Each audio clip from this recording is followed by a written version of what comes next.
शिव समा रहे मुझ में और मैं शून्य हो रहा हूँ।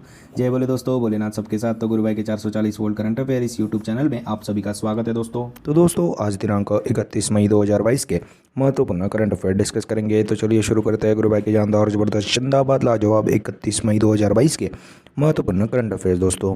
तो दोस्तों हाल ही में 30 मई को हिंदी पत्रकारिता दिवस के रूप में मनाया गया। हिंदी जर्नलिज्म डे के रूप में 30 मई को मनाया गया। तो दुनिया का पहला हिंदी न्यूज़पेपर 30 मई 1826 को रिलीज़ किया गया था, इसलिए हर साल 30 मई को हिंदी पत्रकारिता दिवस के रूप में मनाया जाता था। तो दोस्तों कानपुर में जन्मे और पेशे से वकील पंडित जुगल किशोर शुक्ल जी ने इस पहले हिंदी न्यूज़पेपर के संपादक थे। इस न्यूज़पेपर का नाम उदंत मार्तंड था दोस्तों, और कोलकाता से प्रकाशित किया गया था यह न्यूज़पेपर।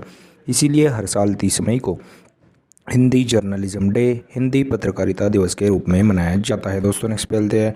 तो दोस्तों हाल ही में जारी फॉर्च्यून 500 लिस्ट में एलॉन मस्क जी बने सबसे अधिक वेतन पाने वाले चीफ एग्जीक्यूटिव ऑफिसर यानी कि सीईओ।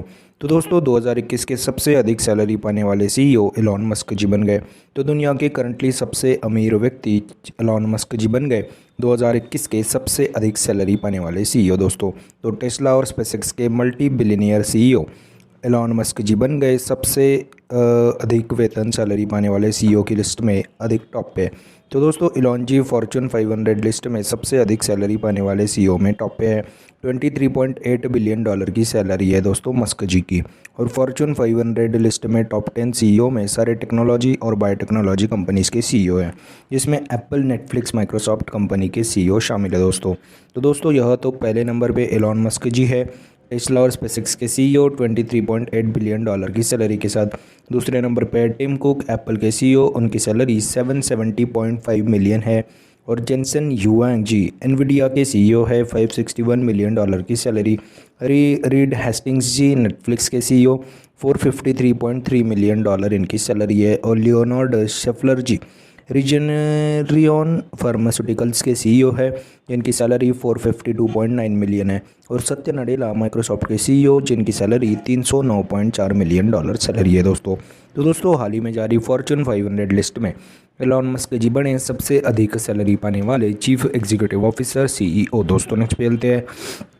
तो दोस्तों हाल ही में बैंक ऑफ बड़ौदा फाइनेंशियल्स और एचपीसीएल ने मिलकर को ब्रांडेड रुपए क्रेडिट कार्ड को शुरू किया। तो BOB, bank of Baroda financial and Hindustan petroleum corporation limited ने मिलकर को ब्रांडेड रुपए क्रेडिट कार्ड को लॉन्च किया गया। National payment corporation of India NPCI के सहयोग के साथ बैंक ऑफ बड़ौदा फाइनेंशियल्स और एचपीसीएल ने मिलकर इस को ब्रांडेड रुपए क्रेडिट कार्ड को जारी किया है दोस्तों। इस कार्ड के कई फ़ायदे हैं, जैसे कि सुपरमार्केट और डिपार्टमेंटल स्टोर्स में परचेस के लिए, इंसेंटिव्स फॉर यूटिलिटी के लिए इस कार्ड का इस्तेमाल कर सकते हैं। जेसीबी प्लेटफॉर्म यानी कि Japan credit bureau network available है इस कार्ड में, ताकि कस्टमर्स दुनिया भर की शॉप्स और एटीएम्स में उपयोग कर सके इस कार्ड का। और bank of Baroda financial bank of Baroda की पूर्ण स्वामित्व वाली एक सहायक कंपनी है। इसको ब्रांडेड रुपए क्रेडिट कार्ड के बारे में जानकारी दे देते हैं। तो दोस्तों एचपीसीएल पेट्रोल स्टेशन, एचपी पे, हिंदुस्तान पेट्रोलियम पे एप्लीकेशन और बैंक ऑफ बड़ौदा रुपए contactless credit card holders 24 reward points तक कमा सकते हैं। और कार्ड होल्डर्स को एचपीसीएल पेट्रोल पंप्स पर या एचपी पे के माध्यम से अगर पेमेंट करते हो, तो पेट्रोल खरीदी करते हो तो 1% फ्यूल पर डिस्काउंट भी मिलेगा। और कार्ड प्राप्त करने के 60 दिन के भीतर अगर 5,000 रुपये से या उससे अधिक खर्चा करने वाले ग्राहकों को एडिशनल 2,000 रिवॉर्ड पॉइंट भी मिलेंगे। और दोस्तों इस कार्ड का इस्तेमाल अगर आप यूटिलिटीज़, ग्रोसरीज और डिपार्टमेंटल स्टोर्स पर इस्तेमाल कर सकते हो, तो हर 150 रुपये के खर्चे पर 10 रिवॉर्ड पॉइंट्स देगा दोस्तों। और बाकी सभी चीज़ों के लिए 2 रिवॉर्ड पॉइंट पर परचेज देगा। और सिनेमा टिकट बुकिंग्स पर भी डिस्काउंट मिलेगा इस कार्ड को इस्तेमाल कर। और कार्ड होल्डर को हर साल डोमेस्टिक एयरपोर्ट लाउंज में 4 कॉम्प्लीमेंट्री ट्रिप भी मिलेंगे। तो दोस्तों हाल ही में बैंक ऑफ बड़ौदा फाइनेंशियल और एचपीसीएल ने मिलकर को ब्रांडेड रुपए क्रेडिट कार्ड को शुरू किया गया है दोस्तों। नेक्स्ट पे चलते हैं। तो दोस्तों हाल ही में जस्टिस मोहंती जी को लोकसभा अध्यक्ष के रूप में नियुक्त किया गया। तो additional charge of Lokpal chairperson goes to justice Mohanty. तो दोस्तों अभी जस्टिस पिनाकी चंद्र घोष जी का कार्यकाल पूरा हुआ मई 2022 में एज ए लोकपाल चेयरपर्सन। अभी राष्ट्रपति रामनाथ कोविंद जी ने पिनाकी घोष जी की जगह जस्टिस प्रदीप कुमार मोहंती जी को लोकसभा अध्यक्ष का अतिरिक्त प्रभार सौंपा है। तो 2019 से लेकर 2022 तक जस्टिस पिनाकी घोष जी ने लोकसभा अध्यक्ष का पद संभाला और करंटली लोकसभा में 6 सदस्य मौजूद है। एक लोकपाल अध्यक्ष और मेंबर्स को 5 साल के लिए नियुक्त किया जाता है या फिर 70 साल की उम्र तक के लिए नियुक्त किया जाता है दोस्तों।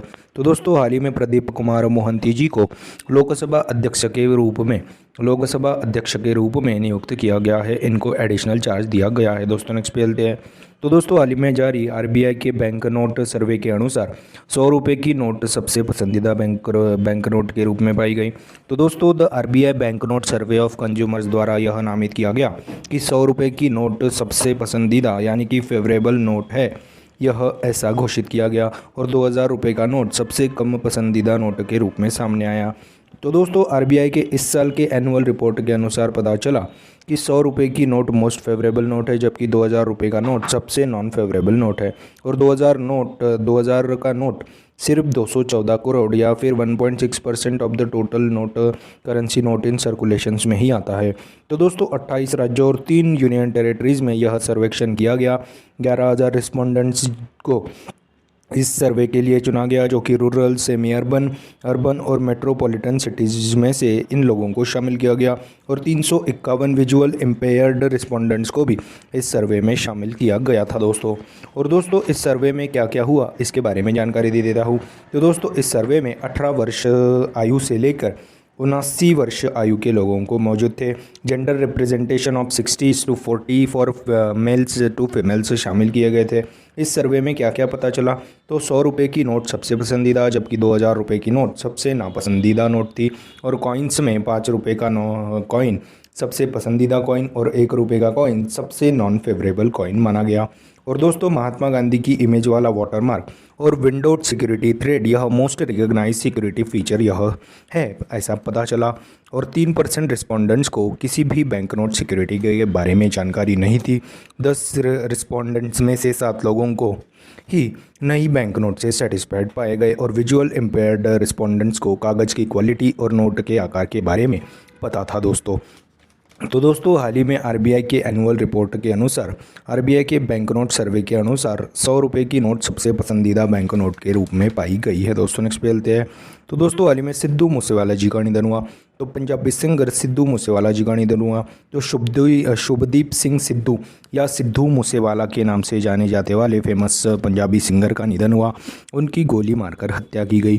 तो 29 वर्षीय पंजाबी सिंगर सिद्धू मूसेवाला जी का अभी हाल ही में निधन हुआ, गोली मारकर हत्या की गई। यह घटना तब हुई जब पंजाब के मुख्यमंत्री भगवंत मान जी ने फॉर्मर एमएलएज, हेड्स ऑफ डेराज और पुलिस ऑफिसर समेत 420 अन्य वीआईपी लोगों की सुरक्षा सिक्योरिटी हटा दी। जिस दिन सिक्योरिटी हटाई गई उसके एक दिन बाद ही सिद्धू मूसेवाला जी की हत्या हो गई।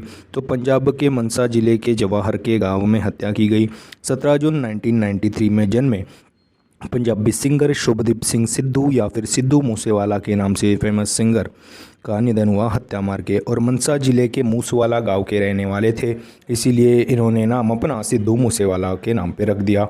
और दोस्तों सिद्धू जी इस साल के पंजाब विधानसभा में कांग्रेस की तरफ से टिकट पे चुनाव लड़े थे और आपके कैंडिडेट विजय सिंगला जी से 63,000 वोट के भारी अंतर से हार गए थे। तो दोस्तों हाल ही में सिद्धू मूसेवाला जी का निधन हुआ, जो कि एक पंजाबी सिंगर थे दोस्तों। 29 वर्षीय पंजाबी सिंगर सिद्धू मूसेवाला या फिर शुभदीप सिंह सिद्धू जी का हाल ही में निधन हुआ, गोली मारकर हत्या की गई दोस्तों इनकी। नेक्स्ट पे चलते हैं। तो दोस्तों हाल ही में अडानी ग्रीन ने भारत की पहली wind solar hybrid power facility को शुरू किया। तो दोस्तों जैसलमेर राजस्थान में अडानी ग्रुप ने भारत की पहली wind solar hybrid power facility को शुरू किया। तो दोस्तों Adani hybrid energy Jaisalmer 1 limited ने अभी भारत की पहली wind solar hybrid power facility को शुरू किया। और अडानी ग्रीन की एक सहायक कंपनी है Adani hybrid energy Jaisalmer 1 limited. और दोस्तों जैसलमेर में 390 मेगावाट की wind solar hybrid electricity facility शुरू की। तो दोस्तों यह एक इंडिया के ग्रीन एनर्जी को बढ़ावा देने का अच्छा प्रयास किया गया। तो हाइब्रिड पावर प्लांट यह सोलर और विंड एनर्जी प्रोडक्शन को आपस में जोड़ता है। और hybrid power plant unblocks the full potential of renewable energy by eliminating generation intermittency and providing a more stable option to meet rising power demand दोस्तों। और दोस्तों इस हाइब्रिड पावर प्लांट का solar energy corporation of India के साथ 2.69 रुपये प्रति kilowatt के टैरिफ के साथ पावर परचेस एग्रीमेंट है, जो कि नेशनल एवरेज पावर खरीद लागत से काफ़ी कम है। तो दोस्तों हाल ही में अडानी ग्रुप ने भारत की पहली wind solar hybrid power facility को राजस्थान के जैसलमेर से शुरू किया गया है। दोस्तों नेक्स्ट पे चलते हैं। तो दोस्तों हाल ही में वुमेन्स T20 चैलेंज 2022 में सुपरनोवा टीम ने वेलोसिटी टीम को हराया। तो वुमेन्स T20 चैलेंज 2022 का खिताब हरमनप्रीत कौर जी की सुपरनोवा टीम ने जीता। तो दोस्तों सुपरनोवा ने 4 रन से वेलोसिटी को मात देकर खिताब जीता। वेलोसिटी ने टॉस जीतकर फील्डिंग चुनी। सुपरनोवा ने निर्धारित 20 ओवर में 165 रन बनाए, 7 विकेट की नुकसान पे। और सुपरनोवा की डेंट्रा डॉटिन ने 44 बॉल में 62 रन बनाए और हरमनप्रीत कौर जी ने 42 रन्स बनाए और डेंट्रा डॉटिन जी ने 2 विकेट भी लिए दोस्तों 28 रन देके। और 2018-19 में सुपरनोवा ने यह चैंपियनशिप जीती थी और अब तीसरी बार वुमेन्स T20 चैलेंज का खिताब सुपरनोवा टीम ने जीता और 2020 का खिताब ट्रेल ब्लेजर्स ने जीता दोस्तों। तो दोस्तों हाल ही में वुमेन्स T20 चैलेंज 2022 में सुपरनोवा टीम ने वेलोसिटी टीम को 4 रन से हराकर अपना चैंपियनशिप का खिताब जीता है। दोस्तों नेक्स्ट पे चलते हैं। तो दोस्तों हाल ही में जम्मू कश्मीर में बायोटेक्नोलॉजी पार्क का उद्घाटन किया गया। तो दोस्तों जम्मू कश्मीर के कठुआ में बायोटेक्नोलॉजी पार्क का उद्घाटन किया गया। जम्मू कश्मीर के उपराज्यपाल मनोज सिन्हा और science and technology minister doctor Jitendra Singh ji ने जम्मू कश्मीर में बायोटेक्नोलॉजी पार्क का उद्घाटन किया। तो कठुआ के पास घाटी में नॉर्थ इंडिया का पहला इंडस्ट्रियल बायोटेक्नोलॉजी पार्क का उद्घाटन किया गया। यह पार्क नॉर्थ इंडिया की इकोनॉमी को बदल देगा और साइंटिस्टों को क्लाइमेट चेंज की चुनौतियों से निपटने में भी सक्षम बनाएगा। यह इंफ्रास्ट्रक्चर इनोवेशन को बढ़ावा देकर हेल्थ, एग्रीकल्चर, कॉस्मेटिक के क्षेत्र में क्रांति लाएगा। इस इंडस्ट्रियल बायोटेक पार्क के बारे में आपको जानकारी दे देता हूँ। तो न्यू बायोटेक कैपेबिलिटीज़ और इनोवेशन से जम्मू कश्मीर के 3500 मेडिसिनल प्लांट स्पीशीज़ को सबसे इफ़ेक्टिव वेज में इस्तेमाल किया जाएगा और जम्मू कश्मीर के फार्मर्स के इनकम में बढ़ावा होगा। और इस पार्क में 38,000 करोड़ से अधिक के इन्वेस्टमेंट होंगे, जिसमें 338 proposals of industrial units are associated with this biotechnology park दोस्तों। और agri entrepreneurs, startups, progressive farmers, scientist, scholars, students को अटैक करेगा यह बायोटेक्नोलॉजी पार्क। और पंजाब, हरियाणा, हिमाचल प्रदेश से भी लोग आएंगे इस बायोटेक्नोलॉजी पार्क में दोस्तों। तो दोस्तों हाल ही में जम्मू कश्मीर में बायोटेक्नोलॉजी पार्क का उद्घाटन किया गया है। दोस्तों नेक्स्ट पे चलते हैं। तो दोस्तों हाल ही में 29 मई को इंटरनेशनल माउंट एवरेस्ट डे के रूप में मनाया गया। तो दोस्तों हाल ही में अंतर्राष्ट्रीय माउंट एवरेस्ट दिवस 29 मई को मनाया गया दोस्तों। और दोस्तों ऐसे ही क्यों मनाते हैं 29 मई को? तो 29 मई 1953 में न्यूजीलैंड के एडमंड हिलरी और नेपाल के टेंजिंग नोर्गे जी, इन दोनों ने पहली बार माउंट एवरेस्ट को फतेह किया था। इसीलिए हर साल 29 मई को इंटरनेशनल माउंट एवरेस्ट डे के रूप में मनाया जाता है दोस्तों। और दोस्तों इन दोनों ने पहली बार फतेह किया था इसलिए, और 2008 से इस दिन को मनाया जा रहा है। क्योंकि 2008 में न्यूजीलैंड के एडमंड हिलरी की मृत्यु हो गई, इसीलिए 2008 से हर साल 29 मई को माउंट एवरेस्ट डे के रूप में मनाते हैं। और दोस्तों माउंट एवरेस्ट 8,848.86 मीटर ऊंचा है। और दोस्तों माउंट एवरेस्ट को फतेह करने वाली फर्स्ट इंडियन वुमन कौन थी? Bachendri Pal. First disable Indian woman कौन थी दोस्तों? माउंट एवरेस्ट को फतेह करने वाली अनुरिमा सिन्हा जी। और 26 बार सबसे ज़्यादा माउंट एवरेस्ट पर चढ़ाई करने वाले पुरुष कौन बन गए थे? कामिरीता शेरपा। और अभी 10 बार सबसे ज़्यादा माउंट एवरेस्ट पर महिला चढ़ाई ने की थी, उनका नाम था लकपा शेरपा जी, जो कि 48 वर्ष की आयु में 10वीं बार इन्होंने माउंट एवरेस्ट को फतेह कर यह इतिहास अपने नाम किया था दोस्तों। तो दोस्तों हाल ही में 29 मई को इंटरनेशनल एवरेस्ट डे के रूप में मनाया जाता है। दोस्तों नेक्स्ट पे चलते हैं। तो दोस्तों हाल ही में इंडियन ओपन ऑफ सर्फिंग में रमेश बुधियाल जी ने नेशनल चैंपियनशिप बन गए। तो कर्नाटक के रमेश बुधियाल जी बने इंडियन ओपन ऑफ सर्फिंग में नेशनल चैंपियन। तो दोस्तों तमिलनाडु के सर्फर अजीश अली को हराकर इंडियन ओपन ऑफ सर्फिंग में रमेश बुधियाल जी ने नेशनल चैंपियनशिप का खिताब अपने नाम किया। तो मेंस ओपन सर्फ कैटेगरी में रमेश बुधियाल जी नेशनल चैंपियन बन गए और वुमेन्स ओपन सर्फ कैटेगरी में शुगर बनारसे जी नेशनल चैंपियन बन गए। तो मंगलोर कर्नाटक में आयोजित इंडियन ओपन ऑफ सर्फिंग में रमेश बुधियाल जी नेशनल चैंपियन बन गए और सर्फिंग फेडरेशन ऑफ इंडिया द्वारा आयोजित इंडियन ओपन ऑफ सर्फिंग में रमेश बुधियाल जी नेशनल चैंपियन बन गए दोस्तों। और सर्फिंग फेडरेशन ऑफ इंडिया के अध्यक्ष कौन है? अरुण वासु जी। तो दोस्तों हाल ही में इंडियन ओपन ऑफ सर्फिंग में रमेश बुदियाल जी नेशनल चैंपियन बन गए दोस्तों। नेक्स्ट खेलते हैं।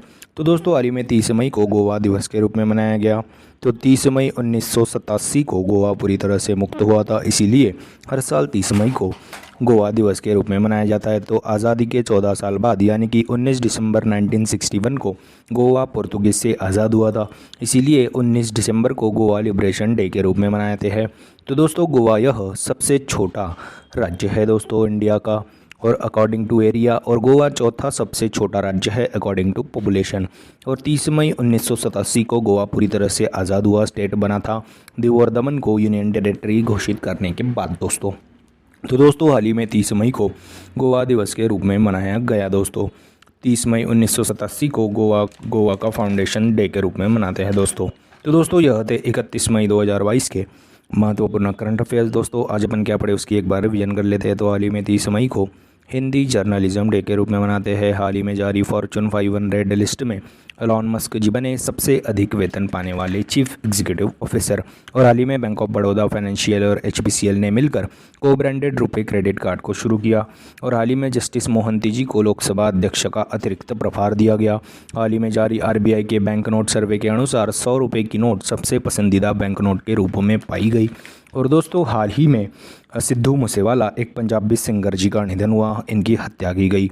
29 वर्षीय थे दोस्तों। और हाल ही में अडानी ग्रीन ने भारत की पहली wind solar hybrid power facility को जैसलमेर राजस्थान में शुरू किया।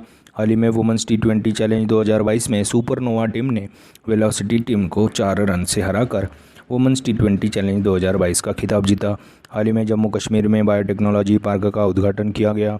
हमारे उपराज्यपाल जम्मू के मनोज सिन्हा और science and technology minister Jitendra Singh ji द्वारा जम्मू कश्मीर के कठुआ में नॉर्थ इंडिया के पहले बायोटेक्नोलॉजी पार्क का उद्घाटन किया गया।